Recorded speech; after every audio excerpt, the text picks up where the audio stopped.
کبھی دیوار ہلتی ہے، کبھی در کانپ جاتا ہے، علی کا نام سن کر اب بھی خیبر کانپ جاتا ہے۔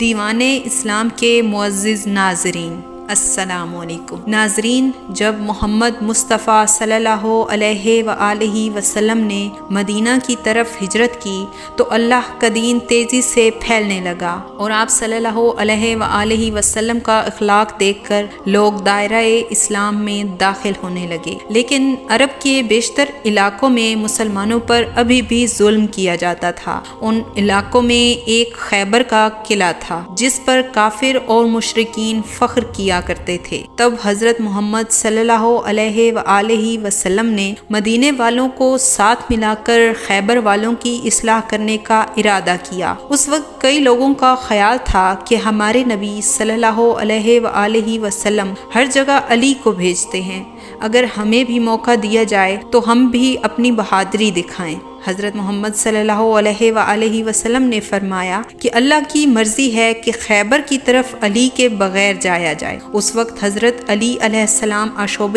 چشم میں مبتلا تھے۔ حضور صلی اللہ علیہ وآلہ وسلم نے فرمایا کہ تم میں سے جو خود کو بہادر سمجھتا ہے وہی خیبر کی طرف آئے اور دل میں مال غنیمت کا لالچ نہ رکھے۔ اس کے بعد رسول خدا صلی اللہ علیہ وآلہ وسلم 1565 اصحاب کے ساتھ خیبر کی طرف روانہ ہوئے، جن میں 200 سوار اور باقی تمام پیدل تھے۔ خیبر مدینے کے شمال میں 171 کلومیٹر کی دوری پر واقع ہے، جو کہ منافقین نے آپ صلی اللہ علیہ وآلہ وسلم کی خبر پہلے ہی خیبر پہنچا دی تھی۔ اسی لیے جیسے ہی حضرت محمد صلی اللہ علیہ وآلہ وسلم خیبر پہنچے تو لوگ خیبر کے قلعے پر کھڑے ہو کر کہنے لگے کہ اے محمد، یہ مٹھی بھر لوگ لے کر آپ قلعہ فتح کرنے آئے ہیں، کیا آپ مرحب اور حارث کی تلوار سے ناواقف ہیں؟ یہ کہتے ہوئے وہ لوگ زور زور سے ہنسنے لگے۔ محبوب خدا نے نظریں اٹھائیں اور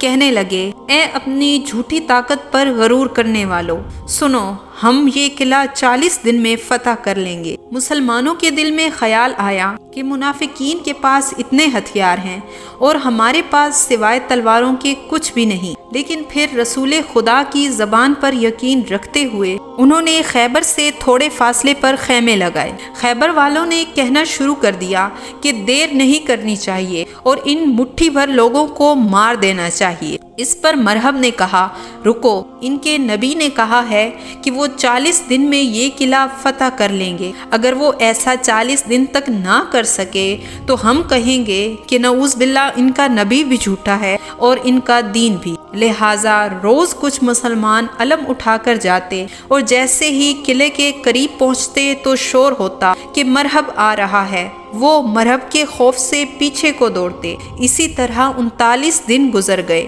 یہاں تک کہ مسلمانوں کے پاس کھانے پینے کی اشیاء بھی ختم ہو گئیں۔ تب حضور صلی اللہ علیہ وآلہ وسلم نے فرمایا کہ کل 40واں دن ہے، میں یہ علم اس شخص کے ہاتھ میں دوں گا جو جرار ہوگا، غیر فرار ہوگا، جس کے ہاتھ میں اللہ کی طاقت ہوگی، وہی قلعہ فتح کرے گا اور مرحب کو 2 ٹکڑوں میں تقسیم کرے گا۔ رات ہوئی تو محمد مصطفیٰ صلی اللہ علیہ وآلہ وسلم مصلی عبادت پر اللہ کے ذکر میں مصروف تھے کہ حضرت جبرائیل تشریف لائے اور آپ سے فرمانے لگے، اے اللہ کے محبوب، اللہ کا حکم ہے، پکارو علی کو، جس سے عجائبات ظاہر ہوتے ہیں، تم ان کو ہر مصیبت میں اپنا مددگار پاؤ گے، تمام دکھ اور پریشانیاں دور ہو جائیں گی علی کی مدد سے۔ صبح فجر کے بعد رسول صلی اللہ علیہ وآلہ وسلم صحابہ سے کہنے لگے کہ علی کہاں ہیں؟ صحابہ کرام تعجب سے کہنے لگے،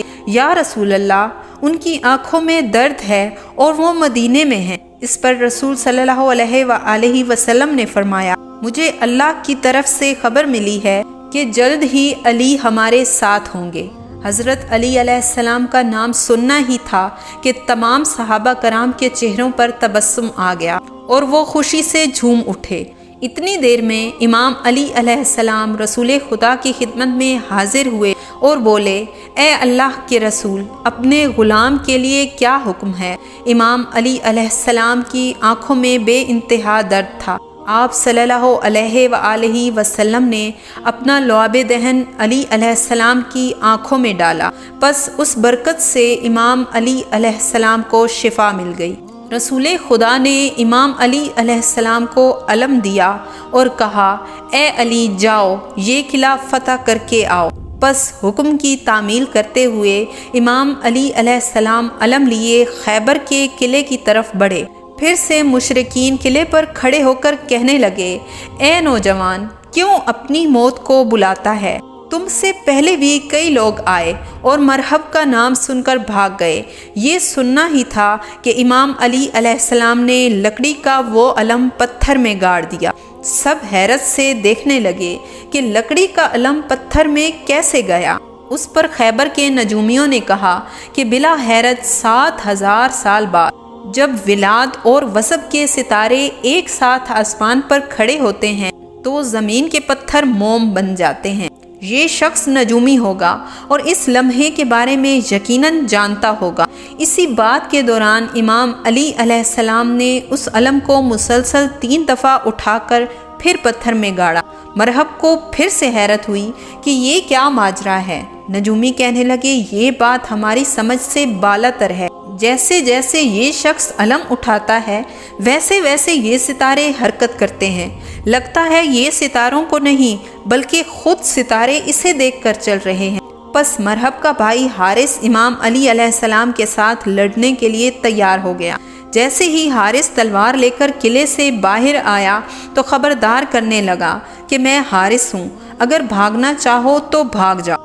امام علی علیہ السلام نے فرمایا، اے حارث، نہ ہم بھاگنے آئے ہیں اور نہ ہی کسی کو مارنے، ہم صرف تمہاری اصلاح چاہتے ہیں تاکہ تم دنیا و آخرت میں سرخرو ہو جاؤ۔ اتنی دیر میں حارث نے امام علی علیہ السلام پر پہلا وار کیا۔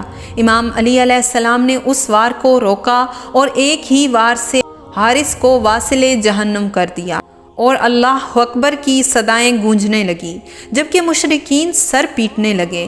جب مرحب نے یہ سب دیکھا تو وہ انتہائی غصے میں اپنی تلوار لیے خیبر کے قلعے سے باہر آیا اور جھوم کر کہنے لگا، زمین خیبر کو معلوم ہونا چاہیے، آج اس کے سینے پر مرحب آیا ہے، کبھی نہ مرنے والا۔